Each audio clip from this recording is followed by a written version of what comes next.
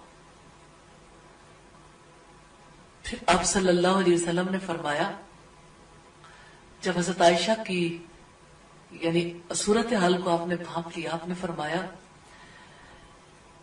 عمر کی نیکیاں ایک طرف اور ابو بکر کی ایک رات کی نیکیاں ایک طرف، یعنی ساری زندگی کی نیکیوں پر ابو بکر کی ایک رات کی نیکیاں بھاری ہیں۔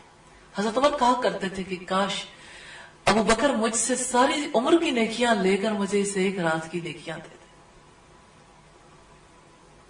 تو یہ سفر ہجرت ہے جس کے بارے میں بات چیت ہو رہی ہے۔ آپ اس ماحول کو پیش نظر رکھیے، اس گھر کو ذہن میں لے کے آئیے جہاں حضرت اسما بھی بیٹھی ہیں، حضرت عائشہ بھی، اور اندر بات چیت ہو رہی ہے رسول اللہ اور حضرت ابو بکر کے درمیان، جہاں حضرت ابو بکر کی آنکھوں سے آنسو بہ رہے ہیں۔ یہ کیسی محبت ہے اللہ تعالیٰ سے اور محمد رسول اللہ صلی اللہ علیہ وسلم سے۔ اس موقع پر اہل خاندان کس طرح سے دل کی گہرائیوں سے آپ کے ساتھ تھے۔ دونوں بیٹیاں کیسے انہوں نے اس فیصلے کو قبول کر لیا۔ آپ صلی اللہ علیہ وسلم نے جب بتایا تو حضرت ابو بکر نے کہا کہ اللہ کے رسول، میرے پاس 2 اونٹنیاں ہیں جنہیں میں نے سفر کے لیے تیار کر لیا، آپ مجھ سے قبول فرما لیں۔ آپ نے فرمایا ٹھیک ہے، میں نے آپ سے 1 اونٹنی قیمتاً لے لی ہے، یعنی میں اس کی قیمت ادا کروں گا۔ دوستی اتنی قریبی کہ آپ ہدیہ قبول نہیں کرتے تھے، لیکن اس موقع پر آپ کی زندگی مثال ہے نا۔ ہجرت کے لیے آپ صلی اللہ علیہ وسلم نے خود قیمتاً اونٹنی کس لیے لی؟ اصل حقیقت تو آپ ہی جانتے ہیں۔ جو بات ہمیں سمجھ میں آتی ہے وہ یہ کہ آپ کی زندگی مثال تھی۔ آپ صلی اللہ علیہ وسلم زیادہ اجر پانا چاہتے تھے کہ مال بھی میرا ہی لگے، اور حضرت ابوبکر کو ان کی نیت کا پھل تو مل گیا۔ آپ صلی اللہ علیہ وسلم نے اپنا اجر لینا تھا اللہ تعالی سے۔ اور پھر یہ ہے کہ اس موقع پر باقی دنیا والوں کے لیے مثال ہے کہ اللہ کے کاموں کو کیسے آگے بڑھ کے کرنا چاہیے۔ حالات ساتھ نہ بھی دے تب بھی اس کے لیے جان بھی لڑانی ہے اور مال بھی۔ پھر جب آپ صلی اللہ علیہ وسلم دوپہر کو آئے تھے تیاری کا حکم دینے کے لیے، مکہ میں جب رات کا نصف حصہ گزر چکا، جب مکہ کے گلی کوچوں میں اندھیرا چھا گیا، اس موقع پر آپ صلی اللہ علیہ وسلم اور حضرت ابو بکر دونوں نکلے۔ آپ نے اپنی امانتیں جو آپ کے پاس رکھوائی گئی تھی حضرت علی کے پاس رکھوا دی۔ آپ صلی اللہ علیہ وسلم حضرت ابو بکر صدیق کی رفاقت میں غار ثور کی طرف روانہ ہوئے۔ اس موقع پر خاندان ابو بکر کا نبی صلی اللہ علیہ وسلم کے ساتھ کیا معاملہ رہا؟ عبداللہ بن ابی بکر آپ کو حالات حاضرہ سے باخبر رکھتے تھے۔ بکریاں چراتے ہوئے جاتے تھے، آپ صلی اللہ علیہ وسلم اور حضرت ابوبکر کو دودھ دے کر آیا کرتے تھے، اور حضرت اسما اس موقع پر پانی اور کھانا لے کر جاتی تھی۔ آنے اور جانے کے قدموں کے نشانات بکریاں مٹا دیتی تھی۔ سارا خاندان ہجرت میں کیسا معاون تھا، کیسے بھائی کی بہن تھی، اور ان کی بہن حضرت اسما کی نبی صلی اللہ علیہ وسلم کے عقد میں گئی۔ آپ کی محبوب بیوی تھی حضرت عائشہ صدیقہ رضی اللہ تعالی عنہ۔ سیدہ اسما رسول اللہ کی روانگی کا واقعہ بیان کرتی ہیں کہ جب رسول اللہ نے مدینہ کی طرف ہجرت کرنے کا ارادہ کیا تو میں نے رسول اللہ اور سیدنا ابو بکر صدیق کے لیے کھانا تیار کر دیا۔ ہمیں کھانے کے تھیلے اور پانی کے مشکیزے کا منہ باندھنے کے لیے کوئی رسی نہیں ملی۔ میں نے سیدنا ابوبکر صدیق سے کہا اللہ کی قسم میرے پاس کمر بند کے علاوہ کوئی چیز نہیں جسے تھیلے اور مشکیزے کا منہ باندھ سکوں۔ کمر بند، یہاں عرب خواتین کمر کے اوپر کپڑا باندھا کرتی تھی۔ تو انہوں نے فرمایا ازار بند پھاڑ کر 2 حصے کر لو۔ جب حضرت ابوبکر صدیق کے سامنے بات آئی تو انہوں نے یہ کہا ایک کے ساتھ مشکیزے اور دوسرے کے ساتھ کھانے کے تھیلے کا منہ باندھ دو۔ میں نے ایسے ہی کیا، اسی بنا پر میرا نام ذات النطاقین یعنی 2 ازار بندوں والی رکھ دیا گیا۔ فرماتی ہیں اس موقع پر رسول اللہ نے میرے حق میں دعا کی، اور یہ دعا بہت پیاری دعا۔ آپ نے فرمایا تیرے اس کمر بند کے بدلے اللہ تعالیٰ تجھے جنت میں 2 کمر بند عطا کرے گا۔ قریش کے رسول اللہ اور ان کے ساتھی کا کوئی نشان نہیں ملا، لیکن قریش کی ایک ٹولی حضرت اسما کے پاس آئی جن میں ابو جہل بھی تھا۔ وہ لوگ سیدنا ابو بکر کے دروازے پر آئے تو حضرت اسما باہر آئی، پوچھا ابو جہل نے تمہارا باپ کہاں ہے؟ حضرت اسما کہتی میں نے کہا مجھے معلوم نہیں۔ تو ابو جہل نے حضرت اسما کے منہ پہ زوردار تمانچہ رسید کیا۔ تکلیف، انسلٹ، باپ کے جانے کا معاملہ اپنی جگہ پر، حالات کا پتہ نہیں، باپ کہاں پہنچ گیا، آگے جانے کا راستہ ملتا ہے یا نہیں۔ مکہ والے مخالف ہیں لیکن کوئی چیز انہیں متزلزل نہیں کر سکی، اپنی بات پر وہ اسی طرح سے قائم رہی۔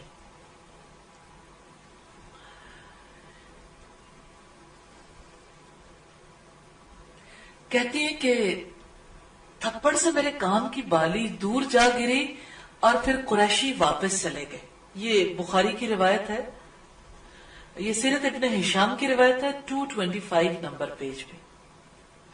اور امام احمد بن حنبل اپنی سند سے بیان کرتے ہیں کہ سیدنا اسما بنت ابو بکر سے روایت ہے کہ جب رسول اللہ سفر ہجرت پر روانہ ہوئے تو آپ کے ساتھ سیدنا ابو بکر صدیق بھی روانہ ہوئے۔ سیدنا ابو بکر نے اپنا سارا مال 5000 یا 6000 درہم ساتھ لے لیے۔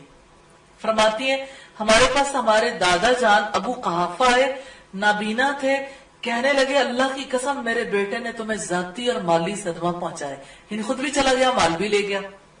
کہتی ہے میں نے کہا دادا جان ایسی بات نہیں ہے، وہ ہمارے لیے بہت سا مال چھوڑ گئے ہیں۔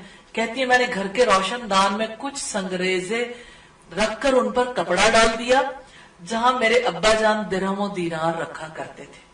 پھر میں نے ان کا ہاتھ پکڑ کر کہا دادا جان اپنا ہاتھ رکھیے، دیکھیے وہ ہمارے لیے کتنا مال چھوڑ گئے۔ تو انہوں نے کہا اگر وہ اتنا مال تمہارے لیے چھوڑ گئے پھر بہت ٹھیک ہے، اس نے بہت اچھا کیا، مشکل وقت میں تمہارے کام آئے گا۔ فرماتی ہیں اللہ کی قسم انہوں نے ہمارے لیے کوئی چیز نہیں چھوڑی تھی، لیکن میں نے چاہا اس طریقے سے میں بوڑھے دادا جان کو تسلی دے دوں۔ یعنی اگر سے دادا نے باپ کی برائی کی تھی لیکن دلی محبت تھی، اس سے پتہ چلتا ہے کہ رشتوں کا دھیان کیسے رکھا جاتا ہے۔ بوڑھوں کے ساتھ اگرچہ وہ تکلیف دہ بات بھی کریں لیکن ان کی تسلی کے لیے کیسا طریقہ اختیار کرنا چاہیے۔ یہ روایت مسند احمد میں والیوم 6 پیج 350 پر ہے۔ سیدہ اسما کے بارے میں ایک بڑی خاص بات ہے، اسلام پر فخر کرتی تھی اور دین کے احکامات پر عمل پیرا ہوتی تھی، لیکن اپنے کسی معاملے میں اپنی مرضی سے فیصلہ نہیں کرنا چاہتی تھی۔ اب سوچئے جب مدینہ کی طرف ہجرت کر کے لوگ چلے گئے تو اپنے رشتہ دار، اپنا علاقہ، اپنا سب کچھ بہت یاد آیا کرتا تھا۔ حضرت عائشہ نے ایک بار حضرت بلال اور حضرت ابو بکر کے بارے میں بھی رسول اللہ کے پاس آ کر یہ شکایت کی کہ حضرت بلال اور ابو بکر صدیق رضی اللہ تعالیٰ عنہ دونوں بخار میں روتے بھی ہیں اور مکہ کو یاد کرتے ہیں اور شعر پڑھتے ہیں۔ تو آپ صلی اللہ علیہ وسلم نے دعا کی تھی کہ یا اللہ مدینہ کے مد اور سا دو پیمانے ہیں، مد اور سا میں ہمارے لیے برکت عطا فرمائیے، یعنی ہمیں مالی کشادگی عطا فرمائیے. اور آپ نے فرمایا کہ یا اللہ مدینہ کو بھی ہمیں اسی طرح محبوب کر دینا جیسے مکہ کو ہمارے لیے محبوب کیا تھا.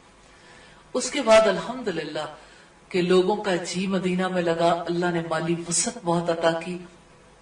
لیکن میں نے یہ واقعہ اس لیے آپ کے سامنے رکھا ہے کہ آپ کو یہ پتا چل جائے کہ مہاجرین ایسے نہیں تھے کہ ان کے دل میں مکہ کا خیال نہیں آتا تھا، یعنی ایسی بات بھی نہیں تھی کہ پیچھے والوں کے لیے دل تڑپتا نہیں ہوگا. ایسے میں حضرت اسما کے پاس ان کی والدہ آ گئی. والدہ کا نام قتیلہ تھا بنت عبد العزا. جب قتیلہ آئی تو اس موقع پر حضرت اسما رسول اللہ کے پاس گئی کہ اللہ کے رسول میری والدہ میرے پاس بڑی چاہت لے کر آئی ہے، کیا میں ان کے ساتھ صلہ رحمی کر سکتی ہوں؟ آپ نے فرمایا ہاں. یہ روایت صحیح بخاری کی ہے اور حدیث کا نمبر ہے 2620. ایک دوسری روایت میں ہے جو ابو قریب محمد بن اولا سے ہے کہ سیدہ اسما کہتی ہیں کہ میرے پاس میری والدہ اس دور میں آئیں جبکہ رسول اللہ نے قریش کے ساتھ معاہدہ کر رکھا تھا. میری والدہ مشرکہ تھی. میں نے رسول اللہ سے فتویٰ طلب کیا کہ میری والدہ میرے پاس مجھ سے ملنے کی چاہت لے کر آئی ہے، کیا میں اس سے مل سکتی ہوں؟ آپ نے فرمایا ہاں تم اپنی والدہ سے ملو.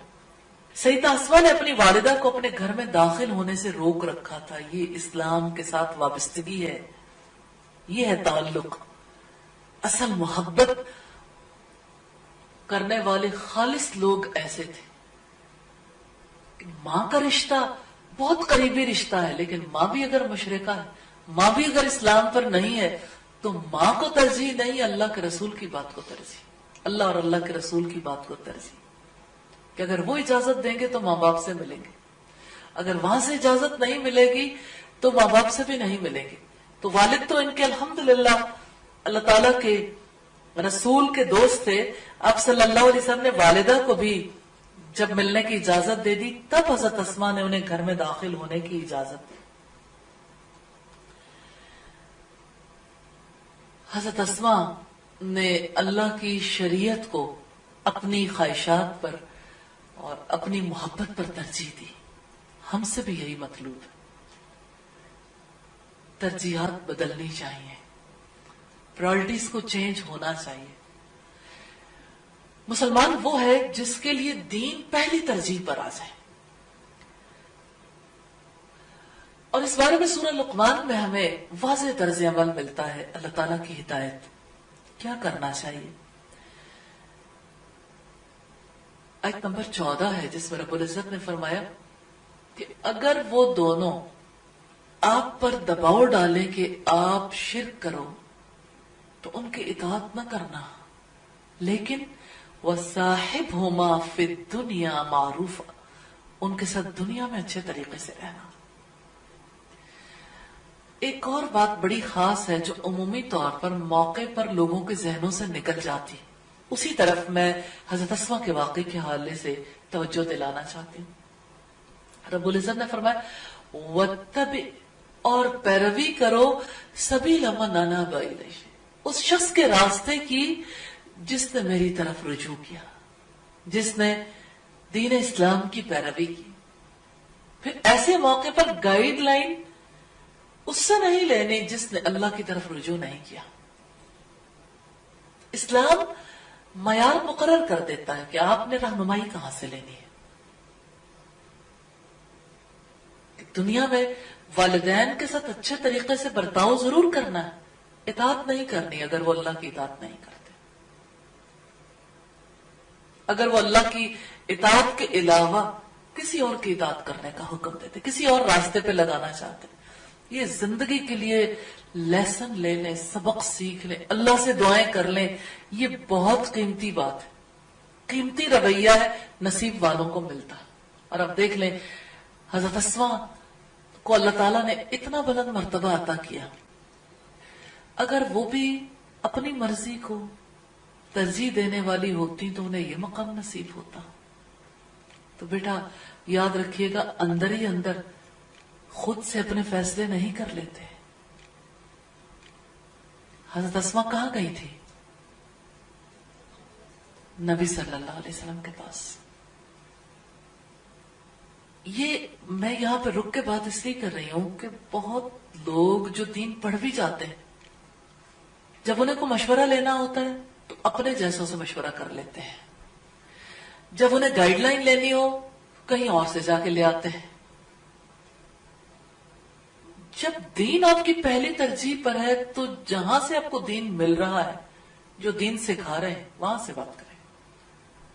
جو اس معاملے میں سب سے زیادہ اہم رول پلے کر رہا ہے، وہاں سے آپ رہنمائی لیں گے۔ حضرت اسماء کی زندگی میں ہمارے لیے سبق ہے، اور تمام صحابہ کرام اور صحابیات کی زندگی میں ہمارے لیے سبق ہے۔ اب آپ دیکھ لیں، طویل زندگی ہے، یہ نہیں پتا اس طویل زندگی کا اختتام کس لمحے ہو جائے، کیونکہ ہم تو اسے طویل دیکھتے ہیں اس اعتبار سے کہ آپ کی عمر ابھی چھوٹی ہے اور ابھی آگے کا سفر عمومی طور پر اگر دیکھیں تو بڑھاپے تک کا سفر بہت ہے، لیکن اگر زندگی پہلے ختم ہو جائے تو اللہ کی مرضی ہے، وہ تو اللہ تعالیٰ جیسے چاہیں کر سکتے ہیں۔ اتنی طویل زندگی میں کیا آپ اس طرز عمل کو اختیار کر سکتی ہیں؟ اپنے آپ سے پوچھیے گا کہ رہنما کسے بنانا ہے، رہنمائی کہاں سے لینی ہے، پہلی ترجیح پہ کون ہے، پھر کون ہے، پھر کون ہے۔ اگر آپ اس بات کو سمجھ گئے تو اللہ تعالیٰ کی طرف سے رحمت ہو جائے گی۔ یہ بہت بڑی بات ہے، اس لیے اس کے اوپر غور کرنا ہے۔ کوشچن مارک لگائیں، ایک دوسرے سے پوچھیں، اس پر غور و فکر کریں گے، اللہ سے دعائیں کریں گے، اللہ تعالیٰ کی مدد شامل حال ہو جائے گی انشاءاللہ۔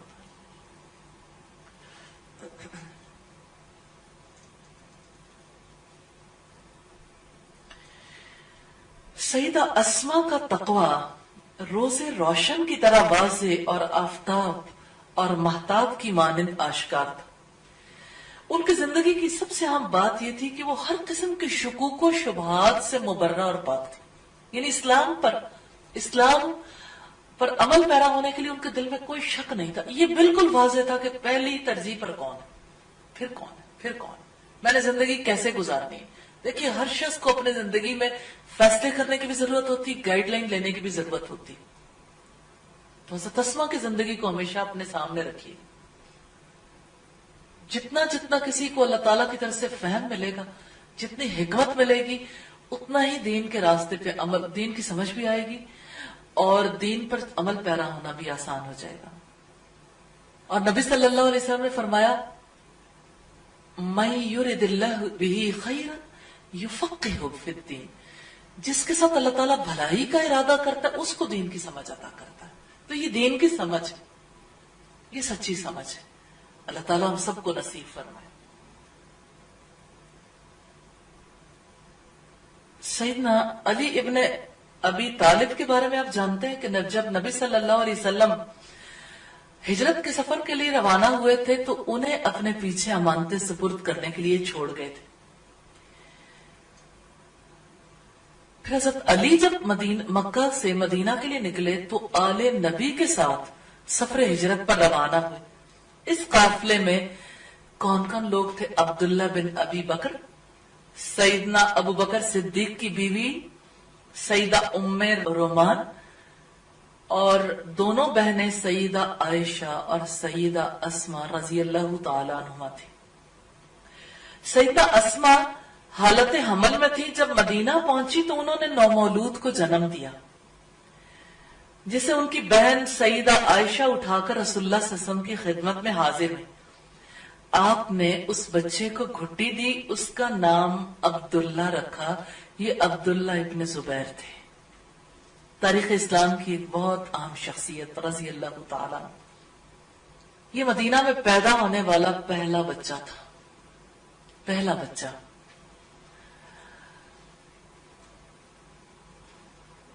سیدنا اسما کی زندگی کا ایک بڑا اہم پہلو بحیثیت بیوی کے تھا۔ رسول اللہ کی پھوپھی ذات بھائی حضرت زبیر بن عوام کی بیوی تھی حضرت اسما۔ اس لحاظ سے رسول اللہ سے ایک اور رشتہ بھی قائم ہو گیا سیدنا اسما کا۔ حضرت زبیر مفلسی کی زندگی بسر کرتے تھے۔ جب سیدنا اسما کے ساتھ نکاح ہوا، وہ گھر کا کام کاج بھی کرتی تھی اور اپنے شوہر کی گھوڑی کی دیکھ بھال بھی کرتی تھی، اور شوہر سخت مزاج تھے، یعنی اتنا کام کرنے کے باوجود شوہر سیدھے منہ بات نہیں کرتے تھے۔ حضرت ابوبکر صدیق کے پاس آ کر انہوں نے اپنے شوہر کے بارے میں بات کی تو حضرت ابوبکر نے انہیں صبر کی تلقین کی۔ پھر سیدنا زبیر کی مالی حالت بہتر ہو گئی، گھریلو خوشحالی نے ان کے مزاج پر اثر نہیں ڈالا، نہ طرز معاشرت پر۔ سیدہ اسما دل کی بڑی غنی تھی، دنیاوی چمک دمک ان کی طبیعت پر اثر انداز نہیں ہوتی تھی۔ یہ بات بھی بڑی اہم ہے۔ اب دیکھیں، آپ کسی مال والے کے گھر جائیں تو کیا کیفیت ہوتی ہے دل کی، کبھی جا کے دیکھیے گا زیادہ مال والوں کے گھر، لوگوں کا اسلام بدل جاتا ہے، ترجیحات بھی بدل جاتی ہیں۔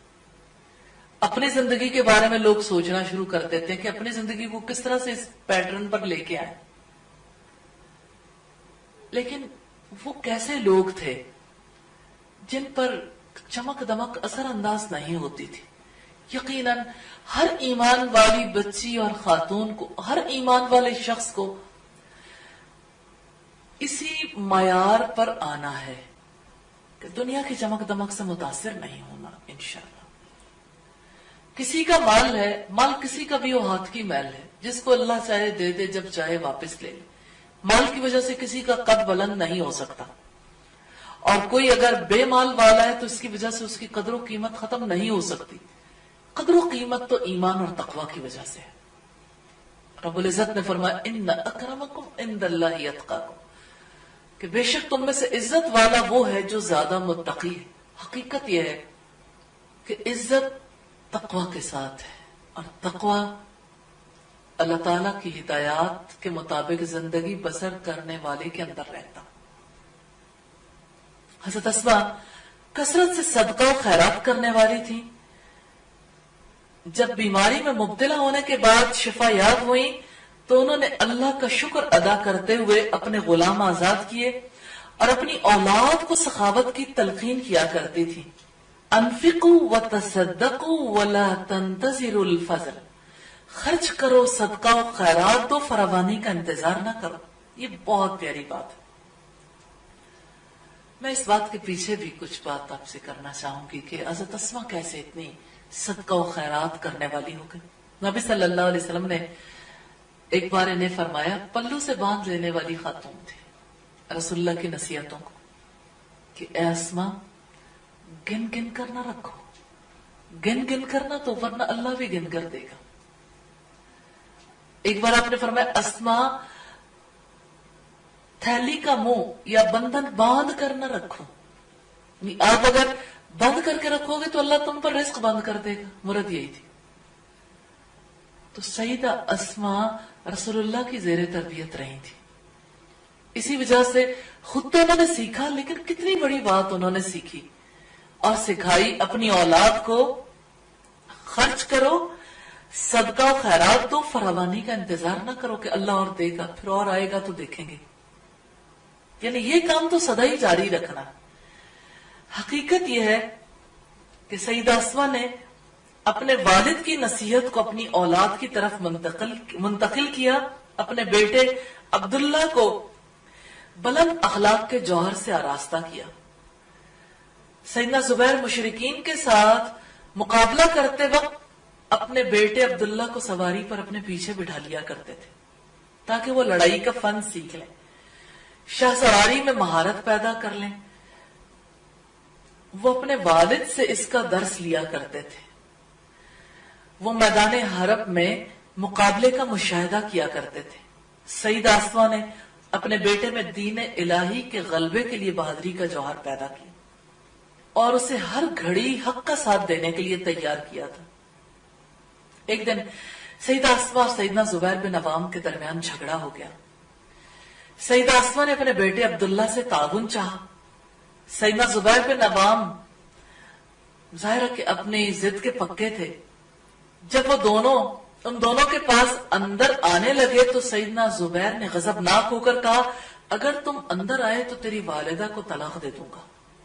عبداللہ ابن زبیر اپنی والدہ کو گھٹن سے نجات دلانا چاہتے تھے، دل کڑا کر کے اندر چلے گئے اور زبیر بن عوام نے اپنی بیوی سیدہ اسماء کو قطعی طلاق دے دی۔ اس طرح ان دونوں میں ہمیشہ کے لیے جدائی ہو گئی۔ سیدہ اسماء نے اپنے بیٹے کے ساتھ رہائش اختیار کر لی۔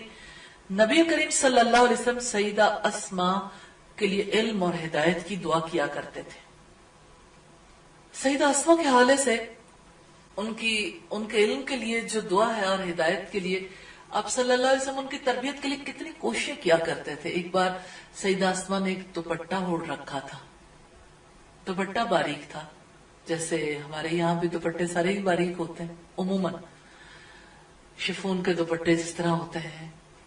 تو آپ صلی اللہ علیہ وسلم نے فرمایا کہ اسماء، جب کوئی عورت بالغ ہو جائے، جب کوئی لڑکی بالغ ہو جائے تو اس کے لیے یہ جائز نہیں ہے کہ وہ اپنے ہاتھوں اور اپنے چہرے کے ماں سوا، ہاتھ پاؤں اور چہرے کے ماں سوا کوئی حصہ اپنے محرم رشتہ داروں کے سامنے بھی کھلا رکھے۔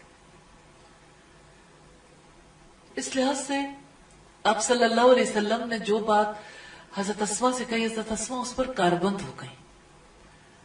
لیکن ان سے کچھ اور باتیں بھی پتہ چلتی ہیں کہ آپ صلی اللہ علیہ وسلم اپنے قریبی عزیزوں کو نصیحت کرتے ہوئے، ان کی تربیت کرتے ہوئے وقت کا انتظار نہیں کرتے تھے کہ پھر کبھی کوئی وقت ہوگا تو بتا دیں گے، موقع پر نصیحت کیا کرتے تھے۔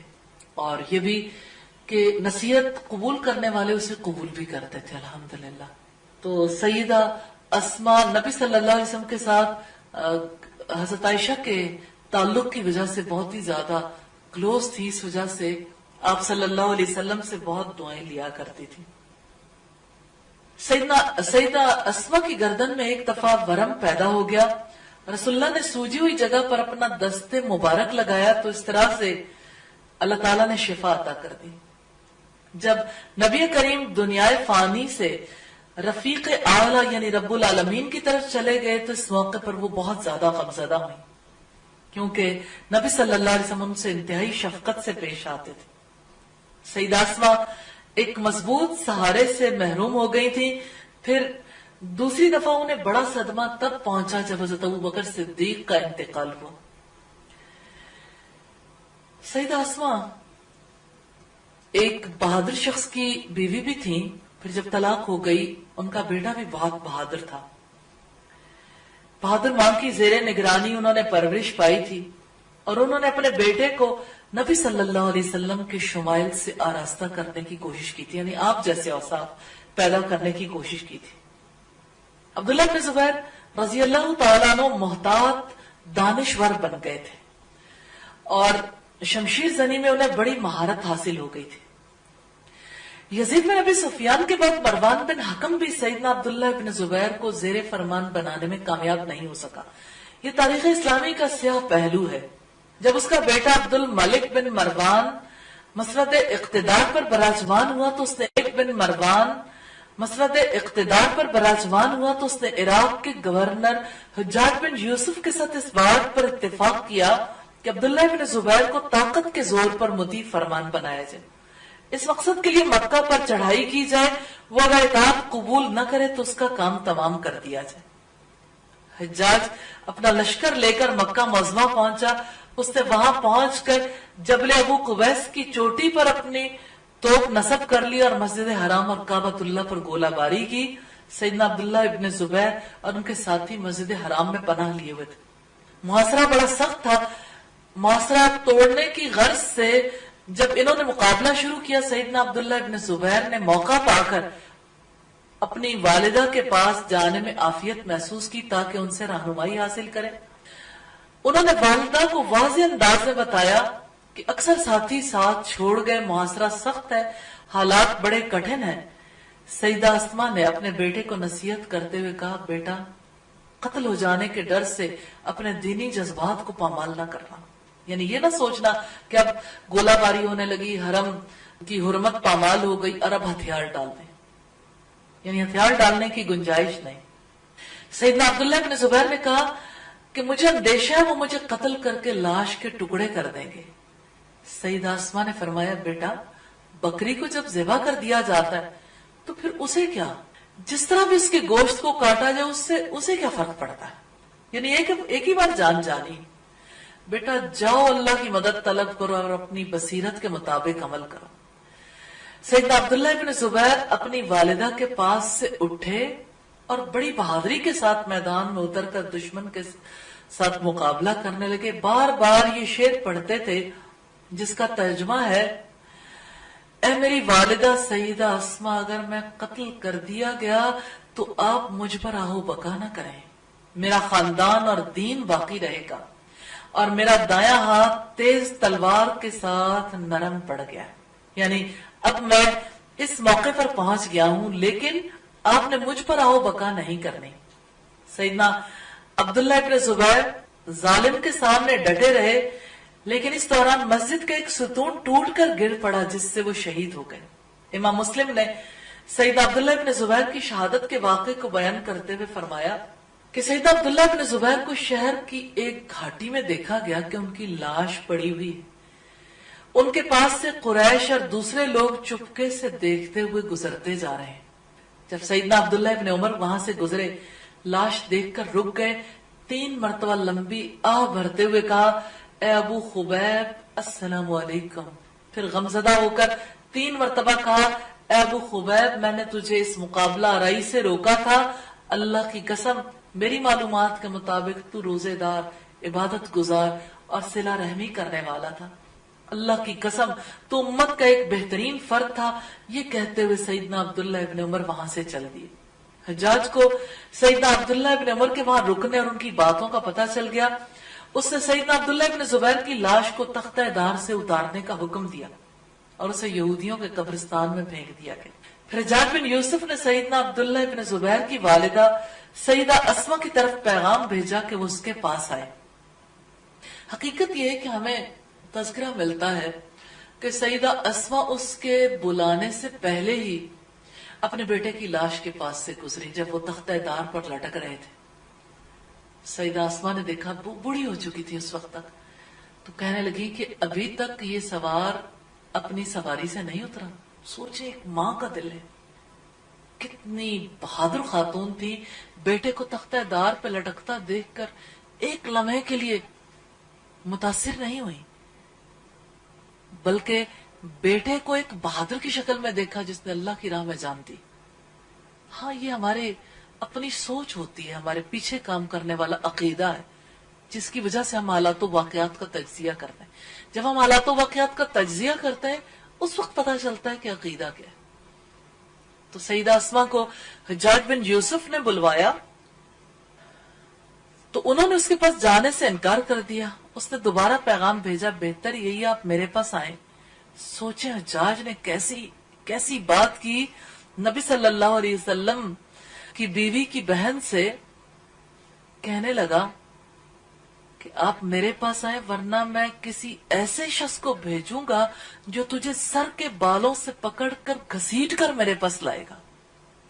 سیدہ اسما نے یہ بات سن کر پورے جوش و جذبے سے کہا، جاؤ اس کو کہہ دو میں تیرے پاس نہیں آؤں گی، یعنی اگر یہ بات ہے تو میں نہیں آؤں گی۔ پھر حجاج نے جوتے پہنے اور اکڑتا ہوا اتراتا ہوا چلا اور سیدہ اسما کے پاس پہنچ کر کہنے لگا، دیکھ لیا اپنے بیٹے کا انجام، میں نے اللہ کے دشمن کے ساتھ کیا سلوک کیا ہے۔ سیدہ اسما نے کمال صبر اور حوصلے کا مظاہرہ کرتے ہوئے فرمایا، تو نے اس کی دنیا خراب کر دی اور اس نے تیری آخرت خراب کر دی۔ پھر فرمانے لگی، مجھے پتا چلا ہے کہ تم میرے بیٹے کو ذات النطاقین کا فرزند کہہ کر پکارتے ہو۔ ہاں مجھے اپنے ذات النطاقین ہونے پر فخر ہے۔ میں نے ہجرت کے موقع پر اپنے کمر بند کے 2 حصے کیے، ایک کے ساتھ میں نے رسول اللہ کے کھانے کے تھیلے کا منہ باندھ دیا، پھر فرمایا کہ ہمیں رسول اللہ نے قبیلہ ثقیف کے بارے میں ارشاد فرمایا. آپ جرت دیکھیے. اقبال کہتا ہے آئین جواں مرداں حق گوئی و بے باکی اللہ کے شیروں کو آتی نہیں روباہی.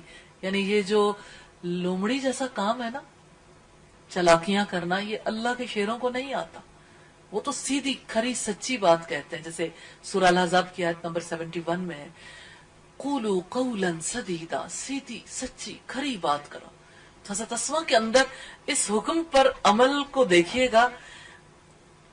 جس نے بیٹے کو اس مقام تک پہنچایا اس سے کہا کہ رسول اللہ نے قبیلہ ثقیف کے بارے میں ارشاد فرمایا اس میں ایک کذاب اور ایک تباہی مچانے والا ہوگا. کذاب تو ہم نے دیکھ لیا، میرا خیال ہے تباہی مچانے والے تم ہو. اب آپ سوچیے اس نے کتنی بڑی دھمکی دی تھی. حجاج خاموشی سے اٹھ کر چلا گیا اور کوئی جواب نہیں دیا. یہ صحیح مسلم کی روایت ہے 2545 نمبر پر. سیدنا عبداللہ ابن زبیر کی لاش کو تختہ دار پر لٹکائے جانے کے بعد عبداللہ ابن عمر مسجد حرام میں داخل ہوئے تو انہیں بتایا گیا کہ ام عبداللہ سیدہ اسما بنت ابی بکر مسجد کے کونے میں تشریف فرما. آپ ان کی خدمت میں حاضر ہوئے. انہیں دلاسا دیتے ہوئے فرمانے لگے ان جسموں کی کوئی بات نہیں، اصل معاملہ تو روحوں کا ہے، وہ اللہ تعالیٰ کے پاس محفوظ ہو جاتی ہیں. آپ صبر سے کام لیں، ہر دم اللہ سے ڈرتی رہیں. کچھ دنوں کے بعد سیدہ اسما بھی سفر آخرت پر روانہ ہو کر اپنے بیٹے سیدنا عبداللہ ابن زبیر کے پاس پہنچ گئیں. حقیقت یہ ہے کہ ہر ایک نے اس دنیا سے چلے جانا ہے، لیکن سلام ہے ان پر جنہوں نے اپنی زندگیوں کو مثال بنا دیا، جنہوں نے ایسی زندگی گزاری جو حق گوئی والی زندگی تھی. ہاں سوچئے کس زندگی میں ہمیشہ سچ بولنا ہے، جرأت کردار کا مظاہرہ اور کس زندگی میں کرنا ہے، سچائی کس زندگی کے لیے، امانت کس زندگی کے لیے، ایفائے عہد کس زندگی کے لیے، عدل اور حیا کس زندگی کے لیے، اور دین کو ترجیح دینی ہے تو کس زندگی میں. زندگی ایک ہی ہے، یہی زندگی ہے جو تیزی سے گزرتی چلی جا رہی ہے. تو بات یہ ہے کہ اس زندگی سے اپنے لیے کچھ لینا ہے. اور وہ جیسے پٹواری میں ہمارے دادا جان نے یہ شعر کہا تھا کہ نہ گھن ٹھیکری نہ دے درے یگانا، قیمتی موتی دے کر ٹھیکری جیسی چیزیں مت خریدو، ملے سے ہاتھ تے لگ ویسی زمانہ. ہاتھ ملتے رہ جاؤ گے، وقت گزر جائے گا. تو بیٹا یہ وقت گزر جانا ہے، وقت کسی کا نہیں رہتا. کامیاب وہی ہے جو اس وقت میں اللہ رب العزت کی پسند کی زندگی گزارتا ہے. نبی صلی اللہ علیہ وسلم نے فرمایا ذاق طعم الایمان، اس نے ایمان کا مزہ چکھ لیا. من رضی باللہ ربا، جو اللہ کے رب ہونے پہ راضی ہو گیا، وبالاسلام دینا، اور اسلام کے دین ہونے پر، وبمحمد نبی رسول، اور محمد صلی اللہ علیہ وسلم کے نبی اور رسول ہونے پر راضی ہو گیا.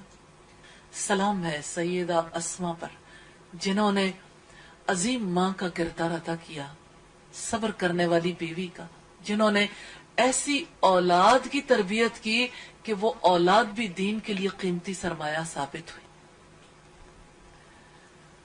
سلام ہے ان پر جنہوں نے اپنے دین کی حفاظت کی، جنہوں نے نبی صلی اللہ علیہ وسلم کی سنت سے کبھی انحراف نہیں کیا، جنہوں نے اسلام کو پہلی ترجیح پر رکھا.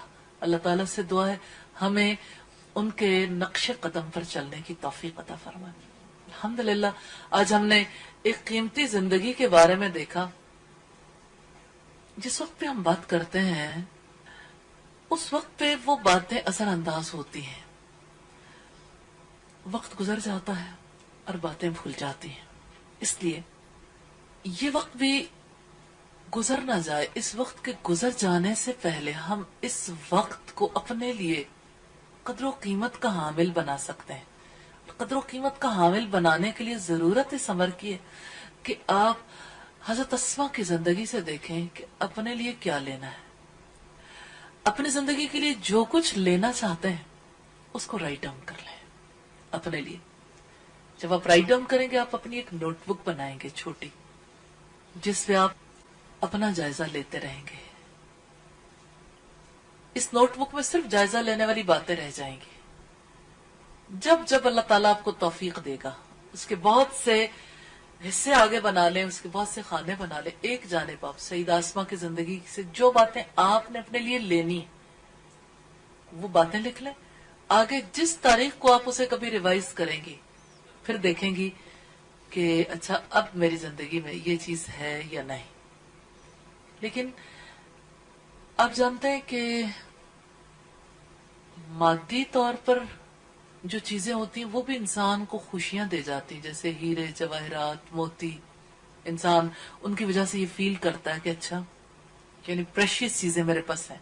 لیکن جس وقت اتنی قیمتی چیزیں ہمارے سامنے سے بار بار نظروں کے سامنے سے بھی گزرتی ہیں، ہم اپنے دل سے اور اپنے پوری قوت کے ساتھ صلاحیت کے ساتھ غور و فکر کرتے ہیں تو اپنا محاسبہ کرتے ہوئے بار بار ایک عجیب سی کیفیت دل کے اندر پیدا ہوتی ہے کہ وہ تو زمانے میں معزز تھے، میں کیوں نہیں؟